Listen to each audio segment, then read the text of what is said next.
अगला क्वेश्चन हमारा है wave propagate in a string on a string in positive x axis with a speed v. The shape of the string at t is equal to t naught is given by gx. इतना एक wave pulse है, एक धागे में ये दिया हुआ है कि ये हमारा x एक्सिस के लॉन्ग एक स्ट्रिंग है, एक वेव पल्स है जो इस डायरेक्शन में कुछ ऐसा मोशन कर रहा है। ये हमारा y एक्सिस है, ये ओरिजिन है, ये डिस्टेंस मान लेते हैं x नॉट है। तो इस वेव का इक्वेशन ये हमारा टाइम टी नॉट है। तो ये स्नैपशॉट मेथड जैसा हो गया, मतलब वेव को यहां से यहां तक जाने का जो टाइम लगा ये टाइम लगा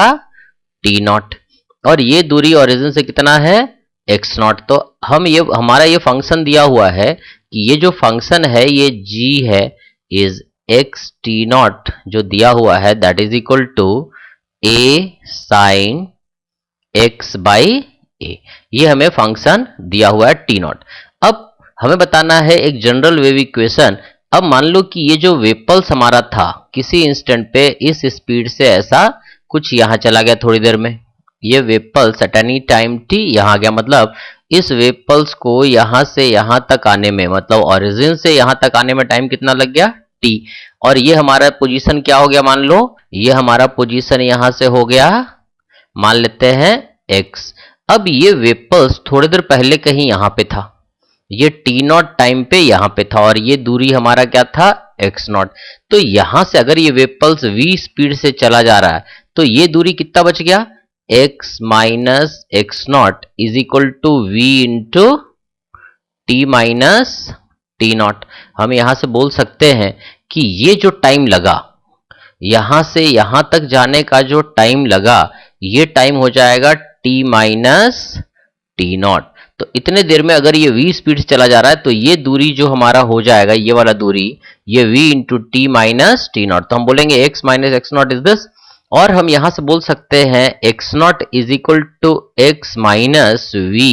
into t minus t naught. ये हमारा एक्स नॉट का वैल्यू है, और एक्स नॉट डिस्टेंस पे ये हमारा एक्स नॉट अगर रखते हैं तो यहाँ एक्स नॉट रखेंगे, ये टी नॉट टाइम का हमारा पोजीशन है। तो हम यहां से बोल सकते हैं जो वेव का इक्वेशन हो जाएगा F of x and T. अब ये x ये वाला x नहीं है, ये x नॉट नहीं है, ये किसी एक जनरल टाइम t का है। तो ये हमारा हो जाएगा यहां पर x नॉट के जगह पे ये रख देंगे तो हमारा हो जाएगा इक्वेशन a साइन, ये हो जाएगा x नॉट मतलब x minus v into t minus t naught whole divided by a। ये हमारा हो जाएगा function of x and t। अगला क्वेश्चन हमारा है the sketch in the figure shows a local view of a wave at x is equal to 8 meter. Take the velocity of wave as 6 meter in positive x direction। मतलब wave का speed दिया हुआ है या velocity बोल लो, ये 6 metre पर second से पॉजिटिव x डायरेक्शन में जा रहा है, और ये जो वेव का स्नैप है ये y as a function of time दिया हुआ है, ये x is equal to 8 metre पे, जो particle x is equal to 8 metre पे है उसका ये y जो है डिस्प्लेसमेंट दिया हुआ है as a function of time. तो जो पार्टिकल जब वेव ऐसे गुजरेगा तो जो भी particle at x is equal to 8 metre पे है उसका एक फंक्शन कैसा बनेगा, साइन फंक्शन बनेगा। तो हम ऐसा इक्वेशन मान लेते हैं let the equation of wave y is equal to a sine omega t minus k x plus 5। ऐसा हम एक जनरल एक्सप्रेशन मान लेते हैं, इसमें 5 ही कुछ मान लेते हैं। अब हमें पता है कि इसके हिसाब से ये y कोऑर्डिनेट 0 कब है, t इज इक्वल टू 2 पे और t इज इक्वल टू 8 पे। तो ये जो हमारा टाइम होगा ये हमारा एक वेव का टाइम पीरियड ऑफ ऑसिलेशन होगा कि एक साइकिल कंप्लीट हो रहा है, एक पार्टिकल जो x इज इक्वल टू 8 पे है वो ऐसे ऊपर नीचे और फिर नीचे और ऊपर करने में टोटल टाइम कितना लगा रहा है, दैट इज 2 से 8 लगा रहा है, मतलब टाइम पीरियड ऑफ ऑसिलेशन हो गया 6 सेकेंड, ये हमें दिया हुआ है। और ये जो एम्पलीट्यूड है ये हमारा y का मैक्सिमम वैल्यू है, तो एम्पलीट्यूड ऑफ ऑसिलेशन ये हमारा 1/2 लिखा हुआ है, तो एम्पलीट्यूड ऑफ ऑसिलेशन हो गया 0.5 मीटर, ये हमारा एम्पलीट्यूड ऑफ ऑसिलेशन हो गया। और वेव का स्पीड दिया हुआ है 6। तो अब हम यहां से बोल सकते हैं कि अगर टाइम पीरियड ऑफ ऑसिलेशन दिया हुआ, एम्पलीट्यूड दिया हुआ, तो हमें पता है ओमेगा जो होता है omega is equal to 2 pi by t मतलब 6, तो ये हो जाएगा हमारा पाई/3 रेडियन पर सेकंड, ये एंगुलर फ्रीक्वेंसी हो जाएगा। अब हमें देखना है के, तो के जो होता है दैट इज इक्वल टू 2 पाई/लैम्ब्डा या ओमेगा/वी, और ओमेगा हमारा कितना है पाई/3, और स्पीड ऑफ वेव कितना दिया हुआ है, स्पीड ऑफ वेव इसने बोल रखा है 6 मीटर पर सेकंड, तो k का वैल्यू हम यहां से लिख देते हैं 6, तो ये हो जाएगा पाई/18, ये हमारा k का वैल्यू हो गया। तो अब हम इक्वेशन लिख देते हैं, हम यहाँ पे हमें ओमेगा पता है, ओमेगा इज इक्वल टू पाई/3, ओमेगा का वैल्यू है हमारा पाई/3 एंड k का वैल्यू है हमारा पाई/18, ये हमारा ओमेगा और k का वैल्यू हो गया। अब a का वैल्यू भी हमें पता है, a का वैल्यू है 0.5 मीटर, तो हमारा इक्वेशन बन जाएगा y is equal to a मतलब 0.5 इंटू साइन, ओमेगा का वैल्यू हम यहां रख देते हैं, ओमेगा का वैल्यू है पाई/3, सो इट इज पाई/3 इंटू टी माइनस के मतलब पाई/18 into x plus some constant 5, ये हमारा y का वैल्यू है। अब हमें पता है कि ये x का वैल्यू अगर 8 होता है, तो यहां से अब हम इस ग्राफ से देखते हैं कि at t is equal to 2 second पे y क्या होता है 0, so at x is equal to 8 metre and t is equal to 2 second, y क्या है 0, तो यहां पे हम सब्स्टिट्यूट कर देते हैं ये तीनों का वैल्यू, तो हमारा हो जाएगा y इज इक्वल टू 0, क्योंकि फाई हमारा नोन है, ये निकालना है, सो y का वैल्यू हो जाएगा 0 is equal to 0.5 into sine पाई/3 इंटू टी मतलब 2, ये 2 लिख देते हैं, माइनस 8 पाई/18 प्लस 5, तो यहां से हमारा आ जाएगा, और हम यहां से बोल सकते हैं 2 पाई/3, क्योंकि साइन 0 या तो 0 होता है या पाई होता है, तो यहां से लिख सकते हैं दिस इज 4 पाई/9 प्लस 5 इज आइदर 0 और पाई, ये दो वैल्यू अटेंड कर सकता है। तो यहां से अगर हम देखें, ये हमारा वैल्यू आ गया, यहां से हम देखेंगे कि या तो 2 पाई/3, ऊपर नीचे हम 9 लाने के लिए 3 से मल्टीप्लाई कर देते हैं, यहाँ 3 और यहाँ भी 3, माइनस 4 पाई/9 प्लस 5 इज आइदर 0 और पाई, तो यहां से हम देखेंगे ये हो जाएगा 6 पाई/9 माइनस 4 पाई/9, ये हो जाएगा 2 पाई/9 plus 5 is equal to either 0 और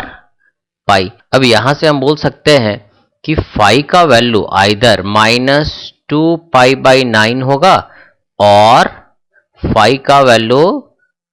पाई अगर हम लेते हैं इसका सम, तो ये हो जाएगा 7 पाई/9, ये दो वैल्यू में से कुछ भी हो सकता है, इसको हम अलग लिख लेते हैं। हमें पता है फाई का वैल्यू जो आया आइदर -2 पाई/9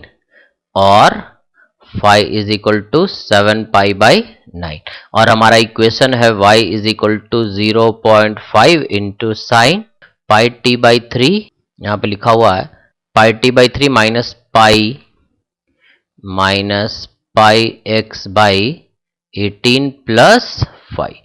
ये हमारा y का वैल्यू है। अब हमें पता है कि at t is equal to 0, इस फिगर को हम फिर से देखते हैं, t इज इक्वल टू 0 पे y का वैल्यू क्या है पॉजिटिव, तो यहां से हम इसको देख लेते हैं, t इज इक्वल टू 0 पे at x is equal to 8, क्योंकि हम इसी पार्टिकल का बात कर रहे हैं, तो ये क्या होना चाहिए y पॉजिटिव, सो y हमारा हो जाएगा 0.5 साइन, ये हमारा टर्म पूरा हो जाएगा 0 माइनस 8 पाई/18 प्लस 5, अब यहां पर लिख देते हैं 0.5 साइन माइनस 4 पाई/9 प्लस 5, और हमें पता है यहां पे y क्या होना चाहिए पॉजिटिव, ये y पॉजिटिव तभी हो सकता है जब फाई का वैल्यू 7 पाई/9 हो, क्योंकि -2 पाई/9 होगा तो साइन पूरा क्या हो जाएगा निगेटिव, तो हमें यहां से पता चला कि फाई का वैल्यू, जो फाई का वैल्यू होगा इस इक्वेशन में वो हो जाएगा 7 पाई/9, तो यहां से हम इक्वेशन बोल सकते हैं y is equal to 0.5 into sine pi t by 3 minus pi x by 18 plus 7 pi by 9। ये हमारा y का एक्सप्रेशन होगा अगर हम equation y is equal to a sine omega t minus k x plus five लेके चलते हैं तो ये वाला इक्वेशन को अगर हम जनरल मान लें। इसी तरह से अगर हम y is equal to a sine k x minus omega t plus five लेके चलेंगे, इफ अगर हमारा इक्वेशन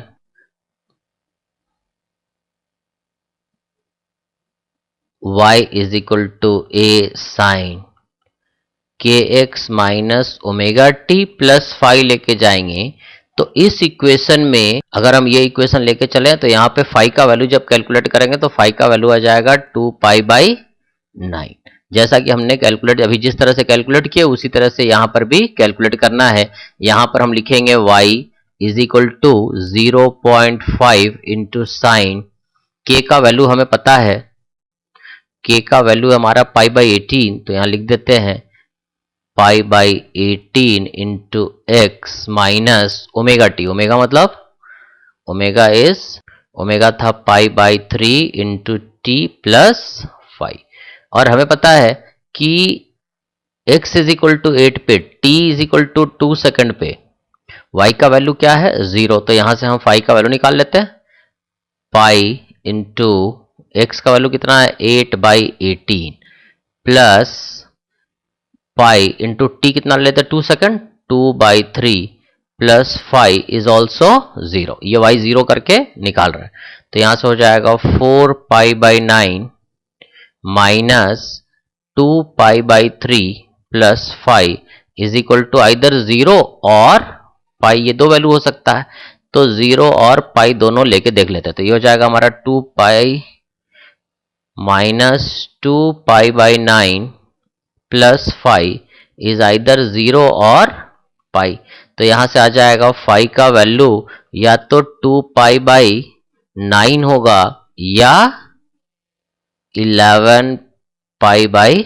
9 होगा। तो यहां से हम देखेंगे कि ये जो 5 का वैल्यू होगा 2 पाई बाई 9 वही इस इक्वेशन को सेटिस्फाई करेगा। अगर हम ये वेव इक्वेशन लेके चल रहे हैं तो इसका इनिशियल फेज जो होगा वो 2 पाई बाई 9 होगा। ये हम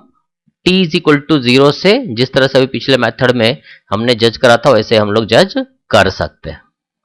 तो ये हमारा इसका आंसर रहेगा।